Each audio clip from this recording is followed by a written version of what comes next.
ওখানে গেলেন, আমার রসুলের মালামাল যা চাচার আছে সবগুলো মুহূর্তের মধ্যে বিক্রি শেষ হয়ে যায়।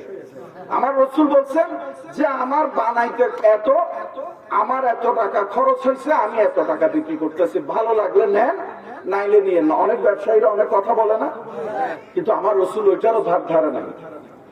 তো ওই জন্য ব্যবসা করতো, কারো গলায় ছুরি দিয়ে ব্যবসা করবেন না। রসুলও কিছু নিয়ম কানুন দিয়ে দিয়েছেন। যখন বিক্রি বেচা বিক্রি হয়ে গেল, আবু তালিবের সাথে আরো যারা আছে সবাই অবাক হয়ে গেল, এত তাড়াতাড়ি বিক্রি।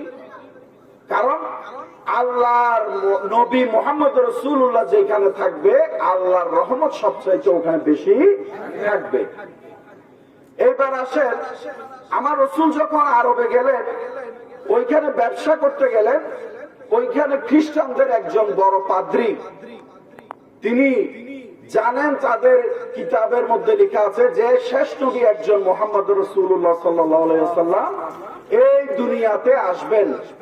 তখন তিনি সবসময় এটা নিয়ে চিন্তা করতেন।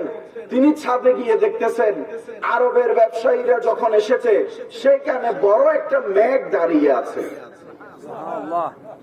তখন উনি ছেলেকে বললেন, পাদ্রী যাও, ওইখানে আরবের যারা বংশ এসেছে তাদেরকে আমার বাড়িতে দাওয়াত দাও, সবাই যেন একবেলা আমার ঘরে খায়।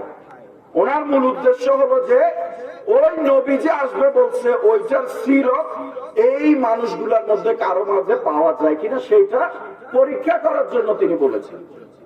তো আরবের মানুষ সবাইকে উনি দাওয়াত করলেন, উনারা ঘরে আসে বসলেন, খাবার দাবার করলেন।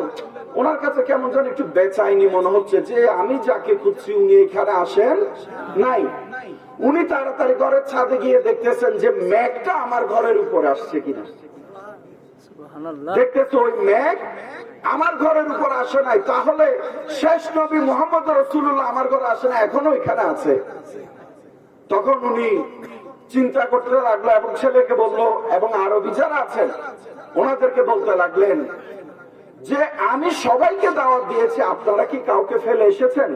তো হযরত আবু তালিব বললেন, আমার ভাতিজাকে ওখানে রেখে এসেছি। তখন উনি বললেন, না, ওনাকে সহ নিয়ে আসবেন। পরে ওনাদের খাবার দাবার করে বিদায় করে বলছে, আপনি আপনার ভাতিজাকে আমার ঘরের মধ্যে একটু মেহেরবানি করে নিয়ে আসেন, উনি যেন আমার দাওয়াতটা কবুল করে। পরে আমার রাসূল সরকার দো আলম সাল্লাল্লাহু আলাইহি ওয়াসাল্লামকে আনলেন এবং উনি বের হয়ে দেখলেন মেঘ কি এখনো বাহিরে না ওনার ঘরের ছাদে। তখন দেখতে পারলেন যে মেঘ ওনার ঘরের ছাদে, যে আল্লাহর হাবিব সাল্লাল্লাহু আলাইহি ওয়াসাল্লাম ওই খ্রিস্টান পাদ্রীর ঘরের মধ্যে এসেছেন।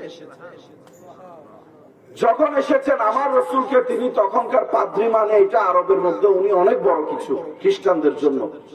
উনি নিজে সিংহাসন থেকে নেমে এসে আল্লাহ রসুলকে রিসিভ করলেন যে, ইয়া মুহাম্মদ, আপনি আসুন।